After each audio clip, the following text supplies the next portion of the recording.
नमस्कार दोस्तों, मैं संघर्षी एजुकेशन में आप सभी का हार्दिक स्वागत करता हूं। अब तक हमने प्रश्नावली 1.2 के 2 प्रश्नों को हल कर लिया है। आइए हम तीसरे प्रश्न की तरफ बढ़ते हैं।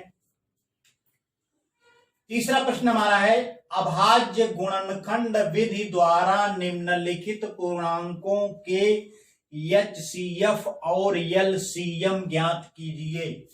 जिसका पहला खंड है 12, 15 और 21 का हमें एचसीएफ और एलसीएम ज्ञात करना है। तो आइए देखते हैं इसका सलूशन क्या होता है। तो गुणनखंड वृक्ष इसका बनाइए आप। गुणनखंड वृक्ष से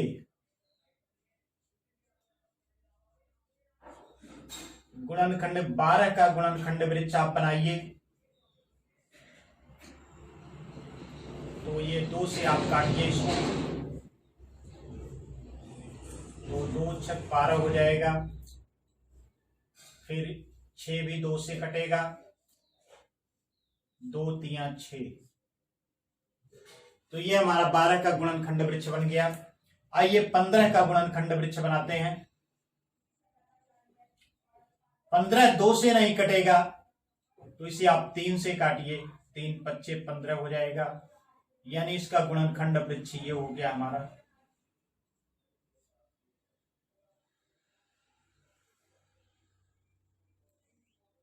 इक्कीस का गुणनखंड वृक्ष बनाते हैं। तो 2 से नहीं कटेगा, इसे आप 3 से काटिए। तो 3 7 21 ये हो गया।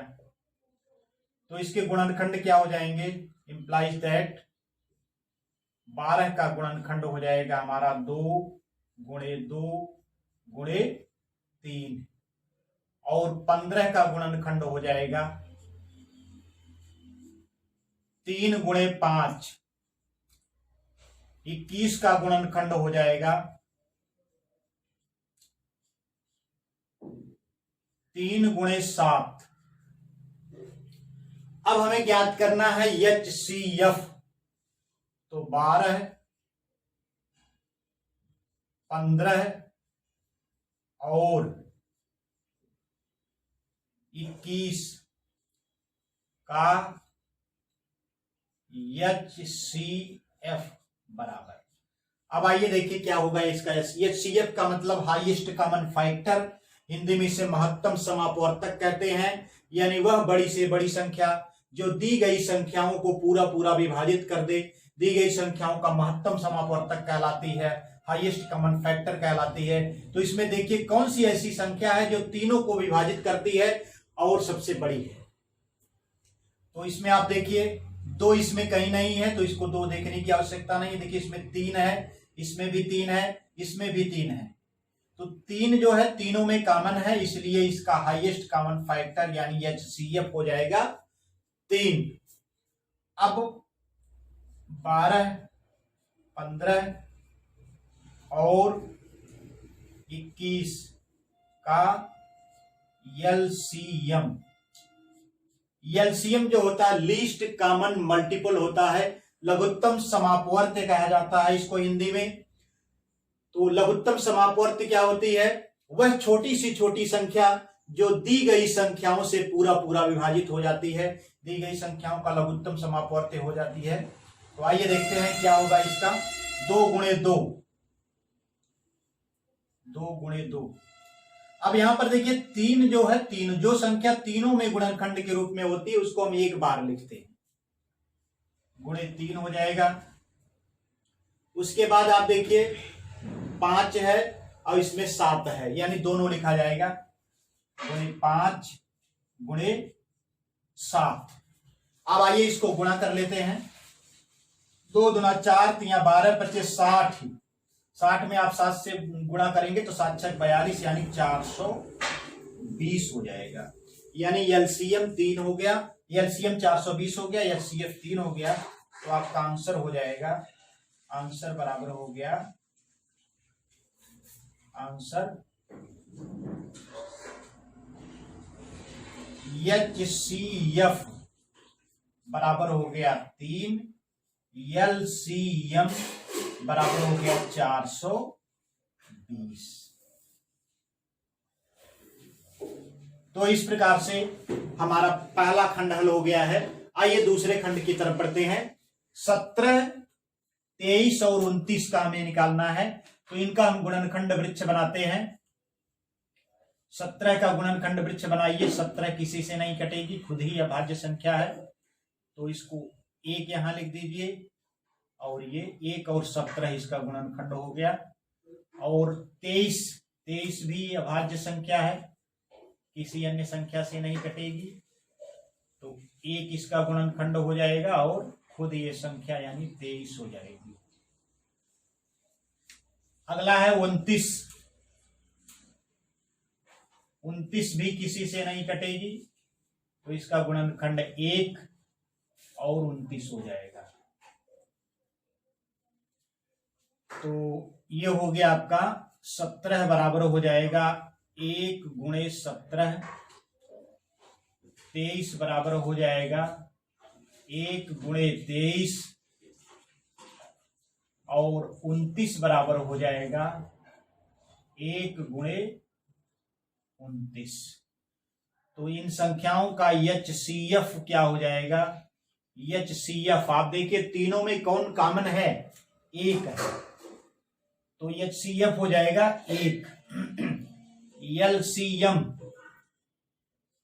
यानी लघुत्तम समापवर्ती हमारा क्या हो जाएगा? तो 1 तीनों में है, एक बार लिखा जाएगा 1 गुणे 17 गुणे 23 गुणे 29। अब इनका आप गुणा कर लीजिए, देखिए क्या प्राप्त होता है आपको।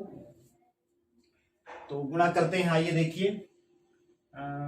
23 में आप 17 से गुणा कर दीजिए, 17 तिया 51 हो जाएगा, 17 दुनाई 34, और 34 और 5 39। अब इसमें आप 29 से गुणा कर दीजिए। 29 से गुणा कर देंगे तो 9 1 9, 9 9 81, 1 9 3 27, और 27 और 8 35 हो जाएगा, और 2 1 2, 2 9 18, और 2 तिहाई 6 1 7। तो आपको प्राप्त हो जाएगा 9, और 2 1 3, 8 5 13 के 3, 7 3 10, और 1 11, 11,339। तो ये हो गया 11,339। ये एलसीएम आपको प्राप्त हो गया। तो इस प्रकार से आंसर हो गया हमारा, आंसर हो गया HCF बराबर हो जाएगा 1, LCM बराबर हो जाएगा 11,339। तो इस प्रकार से हमारे 2 खंड हल हो चुके हैं। आइए हम बढ़ते हैं तीसरे खंड की तरफ। तीसरा प्रश्न हमारा है 8, 9 और 25। इनका हमें LCM निकालना है और HCF निकालना है। तो आइए गुणनखंड वृक्ष बनाते हैं। 8 का गुणनखंड वृक्ष हो जाएगा 2, 2 दूना 2 चौको 8, 4 का आप बनाएंगे तो 2 दूना 4।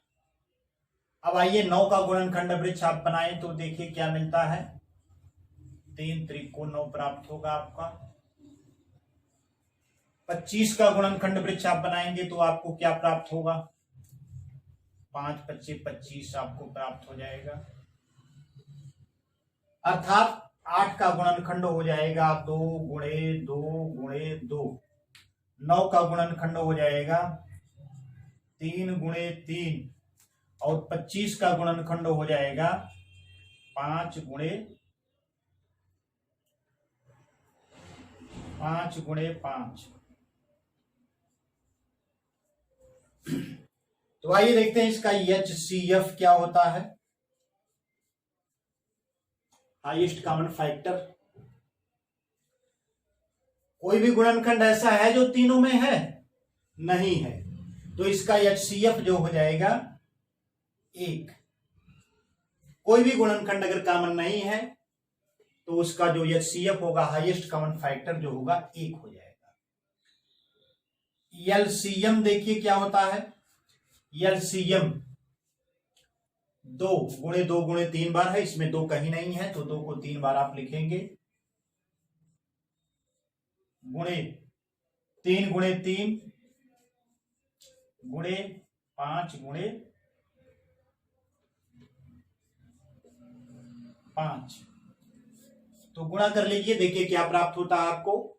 2 दूना 4 दूना 8 त्रिक 24, 24 तिया 72, और 72 में 5 बच्चे 25 से गुणा कर दीजिए, तो 72 गुणे 25, तो आपको यह प्राप्त हो जाएगा 25 दूना 50, हासिल 5 हो जाएगा, और 25 सत्ते 175, और 175 में 5 जोड़ेंगे तो 180 प्राप्त हो जाएगा, यानी आपको 1800 प्राप्त हो जाएगा। तो इस प्रकार से एलसीएम भी प्राप्त हो गया, तो आंसर हो जाएगा आपका HCF बराबर 1, एलसीएम बराबर हो जाएगा 1800। तो इस प्रकार से तीसरे प्रश्न का तीसरा खंड भी हल हो गया है। आइए हम बढ़ते हैं चौथे प्रश्न की तरफ। चौथा प्रश्न हमारा है HCF 306 657 बराबर 9 दिया है, एलसीएम 306 657 ज्ञात कीजिए। तो दोनों संख्याओं के HCF और एचसीएफ दिए गए हैं, हमें एलसीएम ज्ञात करना है। तो आइए देखते हैं इसका हल क्या होता है। संख्याएं